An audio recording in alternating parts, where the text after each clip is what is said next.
Hi, this is Gloria Donahue with Nana's Cookery, and for years and years for breakfast, I had a soft-boiled egg. And in fact, for many years, did you ever see the English style where it sits on its little thing and you break it and eat it? Well, I haven't done that for years. I was just eating it in a bowl. But I found an easy way to do. It's a poached egg in water, but it takes the place of my soft-boiled egg. I take a custard cup and half fill it with water. And then I break an egg into it.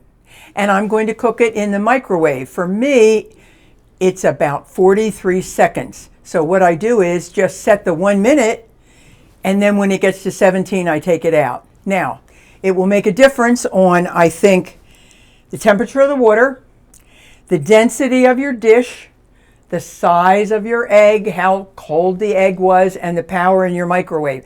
So you might have to fool with it and lose a couple eggs in the meantime.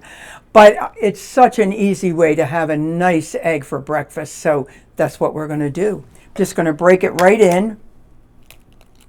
Now I tried it at first, putting the egg in and then putting the water on top, and that got very bubbly. And the bubbles didn't come out. I mean, they were there, so it was kind of messy. Now, when it's done, I'm going to take it out of that dish and put it in another dish. So I'll see you after I get out of the microwave. Hi, folks. I'm going to take it out of this dish with a slotted spoon. And I think you could also do it successfully with a little tea strainer. And I'm going to slip it.